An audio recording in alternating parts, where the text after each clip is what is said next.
पहुंचाइण थो चाहियां जेके मक़सद ऐं मतालिब मुंहिंजे ज़हन में आहिनि त असांजे मालिकनि जो वॾो अल्लाह मान कयो आहे, वॾो शान कयो आहे, वॾो मर्तबो आहे, वॾी उन्हनि जी इज़त आहे। अल्लाह उन्हनि खे वॾो बुलंद रखियो आहे। अल्लाह रब्बुल इज़त अहल बैत खे सभ खां वधीक मान ॾिनो आहे। अल्लाह वटि 5 मनसब आहिनि वॾे में वॾा। अल्लाह रब्बुल इज़त रिसालत ॾींदो आहे, नबूवत ॾींदो आहे, इमामत ॾींदो आहे, विलायत ॾींदो आहे, विसायत ऐं खिलाफ़त ॾींदो आहे। इन सभिनी मनसबनि जो महवर ऐं मर्कज़ विलायत आहे। अगर बंदे वटि विलायत हूंदी, विलायत मौज़ू न आहे, मौज़ू अलॻि आहे, थोरो तव्हांखे माहौल जोड़ण ख़ातिर अर्ज़ थो कयां त जॾहिं जंहिं बंदे वटि विलायत हूंदी आहे उन खां पोइ अल्लाह उन जी मारिफत ऐं उन जी ज़िमेदारी खे ॾिसी करे मनसब वधाईंदो आहे। मिसाल तौर इब्राहिम अलैहिस्सलाम पहिरियां हिकु मनसबुस विलायत, पोइ इमामत, नबूवत, खलीलुल्लाह ठहियो। इहे मनसब सभु कॾहिं हूंदा आहिनि जॾहिं उन बंदे में लियाकत हुजे, जॾहिं बंदे में सलाहियत हुजे, बंदे में जॾहिं क़ाबिलियत हुजे। अल्लाह उन जी मसूलियत खे, अल्लाह उन जे वज़ीफ़े खे, अल्लाह उन जी ज़िमेदारी खे ॾिसी करे इहे सभु मान ॾींदो आहे, मक़ाम ॾींदो आहे, मंज़िलूं ॾींदो आहे, मर्तबा ॾींदो आहे। तवजो इहो सिर्फ़ इन जे करे पढ़ियुमि अॼोकी जेकी गर्मी आहे त इन जो अजुर बि एॾो वॾो हूंदो। गर्मी जो अजुर अल्लाह ही ॾेई थो सघे, इमाम हुसैनी अता करे थो सघे। हिकु मुख़्तसिर नसीहत भरियो वाक़ियो अर्ज़ कयां, उन खां पोइ पंहिंजे मौज़ू जे तरफ़ अचिजे। सैयद अब्बास हुसैनी ही बुजुर्गवार तो फरमाए आलिम दीन अचे तो तेहरान में मजलिस अज़ा थींदी हुई। हिकिड़ो बानी हुयो जेको ॾाढी अज़ादारनि जी ख़िदमत कंदो हो। उन जे घर में हिकिड़ो बागीचो हुयो जंहिंमें अज़ादारनि सां जेके आयल ॿार हुया उहे उन बाग मां गुल कुझु पटिन पिया, कुझु लताड़नि पिया। त हिन बानी खे गुस्सो आयो, हिन ॿारनि सां सुलूक बद पेश कयो, मार कुट कयईं। ॿियो ॾींहुं थियो सैयद अब्बास हुसैनी आलिम दीन तो चए, ॿियो ॾींहुं थियो उहो ई बानी, उहे ई ॿार वरी प्यार ऐं मोहबत पियो करे।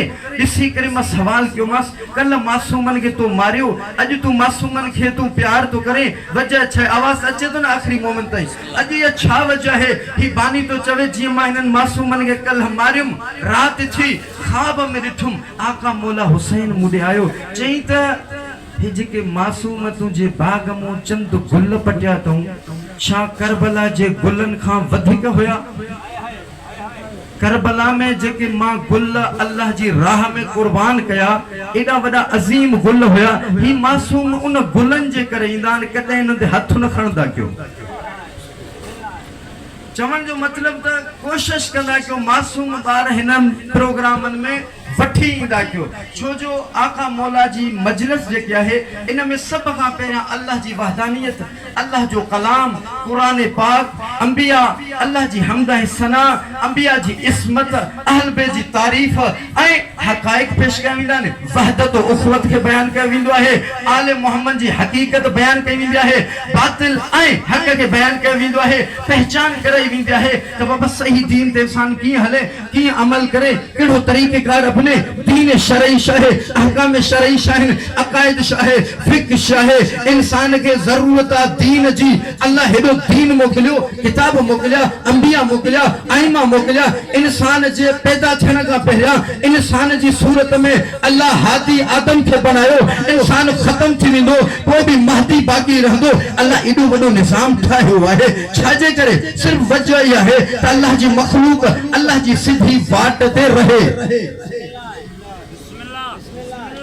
जेके थकियल आहे हिकिड़ी गॾिजी सुहिणी सलवात पढ़ो।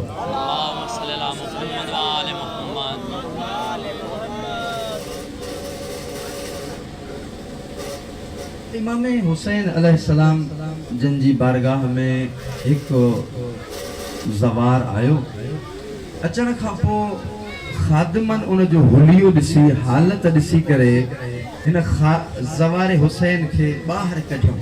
हिन जे जिस्म पूरे ते मट्टी ऐं गुबार हुई, पेरनि मां खून जारी हुयो। ज़वार खे इहा हालत ॾिसी करे ख़ादिमनि हरम खां ॿाहिरि कढियो।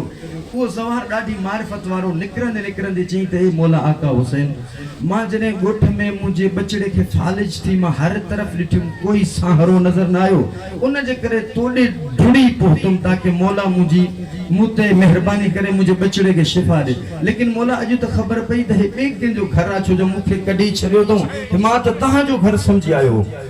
चवंदे खादिम निकरी वियो मौला के यो अर्ज करे हलियो वियो रात थी खादिम जो कोन जो हुयो ज़वार के चए कढे खादिम तो चम ख्वाब जी हालत में ॾिठुम त आका मौला हुसैन हरम में आयो मिंबर ते तशरीफान हर तरफ मोमिनीन जा रूह हन मौला खादिम जी शिकायत तो करे मां अर्ज क्यों मास मौला सा का केड़ी बेअदबी थी वया जो तवा नाराज थी आयो खादिम वो मौला हुसैन अलैहि सलाम खादिम के तो फरमाए ए बंदे खुदा तो मुझे अजीज तरीन महबूब तरीन बंदे ज़वार के मुझे हरम मा कढवा मां तो को नाराज हां अल्लाह भी नाराज थी ऐसी ताई जैसी ताई उन खादिम ज़वार के तू राजी न करे ये अदब जा हथ बदी खादिम तो जे मौला मुखे खबर ना है ज़वार केरो काजे वयो मौला तो फरमाइस त खेमे गाह जे करीब हसन खान पाशा जो घर ही उते सुतो पियो वनी माफी वठे ही आयो आहे खाम मां बेदार थियो तड़पी उन जगह ते जिथे हु ज़वार सुतो पियो ज़वार का माफी तलब तो करे ज़वार इनके माफी माफ कर दो छड़े उन का पो खादिम तो चेत आका मौला हुसैन मुके चवा त जे मकसद जे लाई आयो इन जे बचड़े के फाले जी मां उन के शिफा दे छड़ी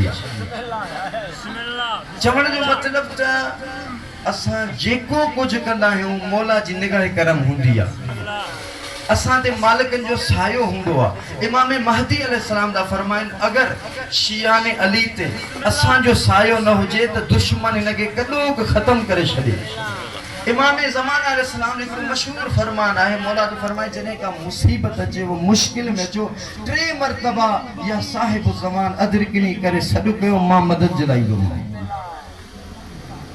तो ये मुश्किलात दुनियावी जेके भी आहिन इन जो हल असा जे मालिकन वट मौजूद आ उ गैबी मदद कंदा हन असा के कने खबर पौंदी आ कने न पौंदी आ कने असा बीमारी में हुंदा हूं कने गर्मिन में हुंदा हूं कने बेन मुश्किलात दुनियावी में हुंदा हूं लेकिन मालिकन जी हमेशा इनायत असा ते रहदी आहे हमेशा मालिकन जी मेहरबानी हुंदी आहे जो हमेशा असा उनन जे साए में रही करे दुनिया में सुकून में हुंदा हूं इत्मीनान में हुंदा हूं पुख्तगी में हुंदा हूं बका में हुंदा हूं इज्जत में हुंदा हूं इस्लाम ते हुंदा हूं कामयाबी ते हुंदा हूं ऐ आखिरत में जिए विंदा से सब का पहरा अहल बैत न सा मुलाकात करेंदा उन का पो मौला हुसैन हिन के चोंदो दुनिया में तो जेको कुछ कयो हो उन जो अजर मा तो के अज तदस्या जन्नत में अल्लाह तो के केडी इज्जत दिनी आ हुसैन जे सदके साहिल चोंदो वाकई मौला एडी बड़ी इज्जत मौला फरमाइदो ही इज्जतू घटे हन जेके हुसैन जी अकीदत में दुनिया में रहन था दरमियान में एकड़ो जुमलो चवा करबला जी जमीन का करबला जे वाक़े का पो ही जेकी भी मखलूक है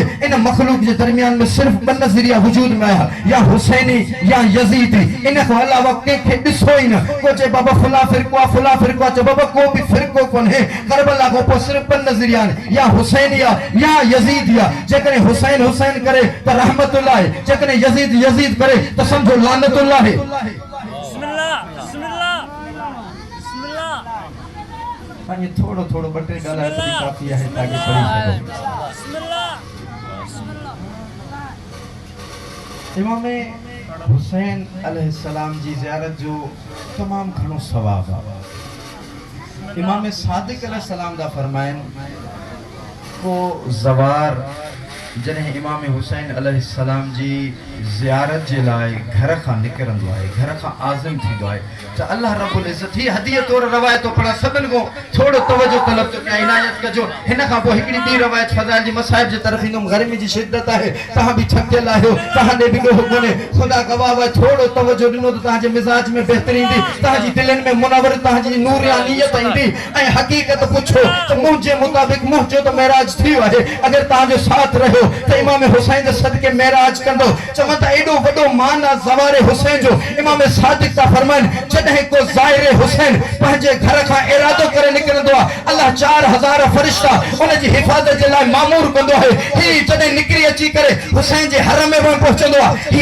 4000 फरिश्ता अल्लाह जी बारगाह में इल्तिमास कंदन खुदाया ही हरम ताई महफूज पहुंची वियो हाने असा के इजाजत असा ले वणो अल्लाह चंदो न जैसी ताई ज़ियारत करे तो तेस ताई हिफाजत कयो जदे ही सब ज़ियारत करे हरम जे घर जे तरफ इंदो है फरिश्ता अल्लाह जी बारगाह में इल्तिमास कंदन खुदाया हाने ही घर पहुंची वियो है असा के इजाजत खुदा चंदो न ही जैसी ताई जिंदा है तवज्जो ही जैसी ताई जिंदा है तैसी ताई हिन जी हिफाजत कयो अल्लाह जी बारगाह में इल्तिमास कंदन खुदाया ही जेस ताई जिंदा हो असा हिफाजत कई सज हाने ही मरी वियो हाने इजाजत है खुदा चंदो न हिन जी कब्र ते वनी करे हिन जे लाए इस्तगफार कयो सजी उम्र न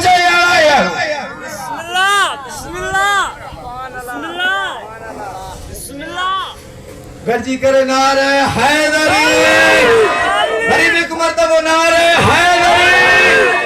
सलामती जे तांते इमाम सादिक का फरमाए 4000 फरिश्ता हिक ज़बार ते अल्लाह मामूर कंदो आहे ताकि इन जी हिफाजत जे लाइ हुजन। ही जडे मरी वेंदो आहे हिन जी कब्र ते 4000 फरिश्ता अल्लाह जी बारगाह में इबादत कंदान, दुआ घुरंदान, लेकिन सवाब मैयत के मिलंदो आहे कंहिंजे सदके, हुसैन जे सदके। थोड़ो तवज्जो, इमाम सादिक का फरमाइन सॼो साल लूण सां मानी खाओ न खाओ, लेकिन हुसैन जी ज़ियारत ते वञो।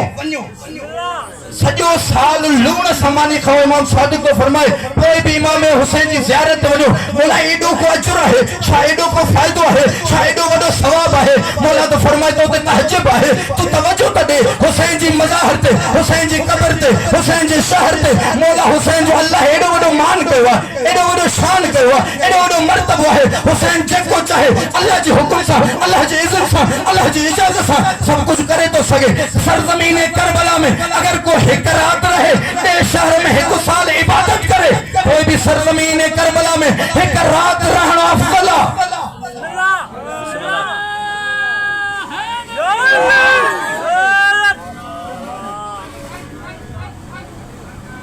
सरज़मीन करबला में हिक रात रहणु, ॿिए शहर में हिकु साल इबादत करे, कोई भी सरज़मीन करबला में हिक रात रहणु अफ़ज़ल आहे। जी करे कड़ी सोनी सलावत पढ़ो, सलावत पर मोहम्मद वाले गरीब से कर दिया। सलावत पर मोहम्मद वाले अल्लाहुम्मा सल्ली अला मोहम्मद वाले मोहम्मद, अल्लाहुम्मा सल्ली अला मोहम्मद वाले। मौला हुसैन अलैहिस्सलाम जी ज़ियारत एॾो वॾो सवाब। मौला तो फरमा इहो घटि 70 सवाब आहे, लेकिन तव्हांजी थकावट गर्मी शिद्दत मां हिकिड़ी रवायत पढ़ी आहे त 4000 फरिश्ता अल्लाह मामूर कंदो आहे ज़वारे हुसैन जी कब्र ते। त हाणे तव्हां इन जे लाइ वक़फ़ आहियो, इन जी इस्तिग़फ़ार कयो, इन खे अल्लाह दर्जात बुलंद करे। ॿी रवायत आहे जॾहिं को ज़ाइरे हुसैन कब्र हुसैन जे तरफ़ ईंदो आहे, रसूल फरिश्तनि सां मुख़ातिब थी करे फरमाईंदो आहे ए फरिश्तो तव्हांखे इन खे ॿुधायो वञी जन्नत जी बिशारत ॾियो। मां मोहम्मद तो फरमाए जेको मुझे बचड़े जी ज़ियारत करण ईंदो अल्लाह उन ते जन्नत वाजिब कंदो। टी फज़ीलत इहा आहे त उन जी उम्र वधी वेंदी। चौथी फज़ीलत इहा आहे क़यामत में दर्जात बुलंद थींदा। पंजी फज़ीलत इहा आहे नामे अमाल में हिसाब किताब में आसानी थींदी। छही फज़ीलत इहा आहे जेको ज़ाइरे हुसैन आहे उन खे अल्लाह एॾो वॾो अजर ॾींदो, पूरी ज़िंदगी जा थोड़ो तवज्जो आख़िरी हलाली ताईं पूरी ज़िंदगी जा गुनाह माफ़ थींदो। ताजुब में साहिल तो चए मौला एॾो वाकई अजर आहे, पूरी ज़िंदगी जा गुनाह माफ़। मौला चयो इहो घटि आहे, अगर ज़ाइरे हुसैन अल्लाह जी बारगाह में इल्तिमास करे अल्लाह उन जे 7 खानदाननि जा गुनाह माफ़ कंदो। वाह साईं वाह।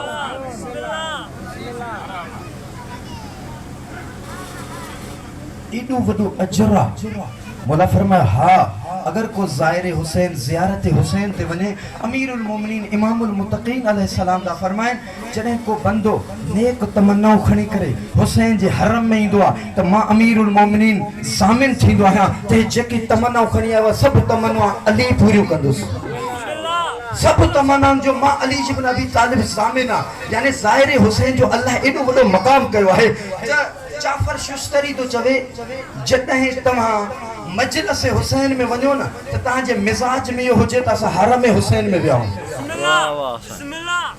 मौला के साहिल तो चए मौला एॾो वॾो अजर आहे, अगर हुकूमतूं ऐं कानून ऐं मुश्किलातूं या बीमारी मुश्किल हुजे असां न वञी सघूं त पोइ मौला इन ज़ियारत खां इन सवाब खां त महरूम थी वेंदासीं। मौला उन जे लाइ राय हल आहे। मौला जॾहिं असां वटि पैसो न हुजे या असां बीमार हुजूं या नातवान हुजूं या हुकूमती मुश्किलात हुजनि त मौला असां छा कयूं। मौला फरमाए पंहिंजे घर में वेही करे हुसैन ॾे मुंहुं करे सिर्फ़ु एतिरो चओ अस्सलाम अलैक या अबा अब्दुल्ला, अल्लाह इहो सभु अजर ॾींदो आहे। घर में वेही करे सिर्फ मौला हुसैन ॾे सलाम कयो अल्लाह सब अजर ॾींदो। उलमा इकराम दा चवनि जेको बंदो उलमा इकराम दा चवनि जेको बंदो घर में वेही करे सिर्फ एतिरो ख्याल करे करबला में अगर मां हुजां हुसैन पानी घुरिया त मां ॾियांसि हा त इन जो अजर एतिरो आहे जंहिं हुसैन खे पानी पीआरियो उहो ऐं जेको चवे ख्याल करे पंहिंजे घर में वेही करे काश हुसैन पानी घुरिया मां पेश कया हा, इहो चवण ई काफ़ी आहे। तवज्जो बाबा गॾिजी करे हिकिड़ो नारो ॿुधायो त मां छॾियां मेंबर बाबा।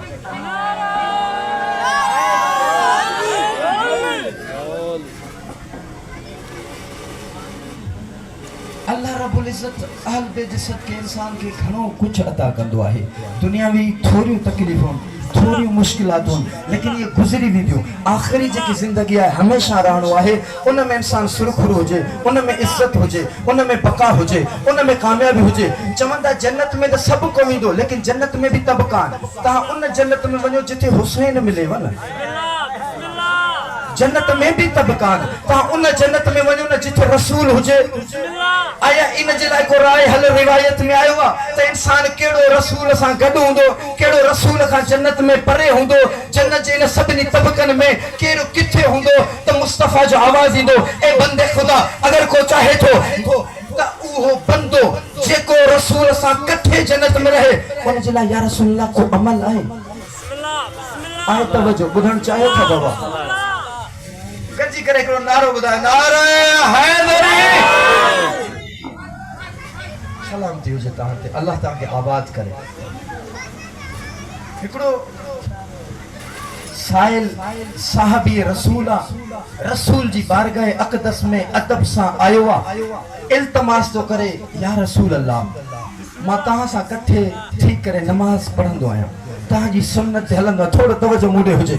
या रसूल अल्लाह मां तव्हां सां कठे वॾी रवायत थो पढ़ां हदीअ ख़ातिर ताकि तव्हांखे यादि रहे, जॾहिं बि यादि अचे दुआ ज़रूरु ॾिजो। या रसूल अल्लाह साहबी रसूल जी बारगाह में आयो आहे, ही वॾो मुअद्दब आहे, मुअज़्ज़ब आहे, वॾो आबिद आहे। इल्तमास थो करे, या रसूल अल्लाह मां चाहियां थो मूंखे हिकु अहिड़ो अमल ॾिसो जंहिं अमल जे ज़रिए सां मूंखे मालूम थिए त मां उहो अमल जेको अंजाम थो ॾियां उन में जन्नत मिलंदी, उन में इज़्ज़त मिलंदी, ख़ुदा जी रिज़ा मिलंदी, कामयाबी मिलंदी, बका मिलंदी, इत्मीनान मिलंदो, ईमान मिलंदो, इस्लाम मिलंदो। तव्हांजी सीरत नक्श कदम ते हली करे मालूम थिए या रसूल अल्लाह उहो कहिड़ो अमल आहे जे अमल सां मूंखे जन्नत मिले। मां त नमाज़ पढ़ंदो आहियां, मां रोज़ो रखंदो आहियां, मां हज कंदो आहियां, मां तव्हां सां गॾिजी करे जिहाद कयो, खोड़ काफ़र मारिया आहिनि, तव्हांजी सीरत हलंदो आहे, तव्हांजी सुन्नत हलंदो आहे, तव्हांजे नक्श कदम हलंदो आहे, तव्हांजी इताअत कंदो आहे, हता के नमाज़ तहज्जुद बि पढ़ंदो आहियां। रसूल ख़ुदा पोइ बि चाहियां थो मूंखे हिकु अहिड़ो अमल ॾिसो जेको अमल जन्नत वारो हुजे, जेको अमल इज़्ज़त वारो हुजे, जंहिं अमल सां मूंखे इत्मीनान हुजे, सुकून हुजे, मुंहिंजी कामयाबी हुजे, मूंखे पका हुजे। मां दुनिया में रही करे महसूस कयां त मां जन्नती आहियां, थोरो तवजो, दुनिया में रही करे मां महसूस कयां त मां जन्नती आहियां, मुंहिंजी नमाज़ क़बूल आहे, मुंहिंजो रोज़ो क़बूल आहे, मुंहिंजो हज क़बूल आहे, मुंहिंजो जिहाद क़बूल आहे, मां जेको नेक कम थो कयां उहो अल्लाह जी बारगाह में रद्द नथो थिए, क़बूल थिए थो। अहिड़ो अमल रसूल जे चेहरे ते जलाल बि आयो आहे, रसूल जे चेहरे ते तबस्सुम बि आयो आहे। रसूल उन साहबी खे ॾिसी करे चवंदो, वॾो बामरफ़त साहबी आहे, दुनिया में रही करे दुनिया खे तू छॾे करे जन्नत तलब तो करे, लेकिन दुनिया में चाहे तो जन्नत में हुजा, दुनिया में चाहे तो आखिरत में वञण खां पहिरियां मालूम थे तो मूंखे अल्लाह जन्नत ॾेई छॾी आहे। एॾो वॾो अमल, एॾो वॾो अजुर, एॾो वॾो सवाब तलब थो करी। अगर चाही थो तो मां ॿुधायां, हीअ चवंदो मौला मूंखे वॾी तड़प आहे, हेॾियूं इबादतूं कयूं आहिनि, चाहे तो ये रायगान न वञनि, अगर ग़लत आहिनि त मां ॿियो को तरीक़ो अपनायां, अगर सही आहिनि त इत्मीनान त थिए। रसूल ख़ुदा का सवाल कंदो रहियो, रसूल ख़ुदा इनखे ॾिसंदो रहियो। आख़िर रसूल फरमायो, अगर चाही थो अल्लाह तोखे दुनिया में रही करे जन्नती बनाए। हिन जे मौला हा चाहियां थो, मौला का फरमान अहिब अलियन वदखुलिल जन्नत मिन अय्यि बाबिन शैत। अगर चाही थो अल्लाह तोखे जन्नत में मोकले, चए हा मौला, मौला फरमायो अली सां मोहब्बत कर, जन्नत जे जंहिं दरवाज़े मां चाहे हलियो वञ।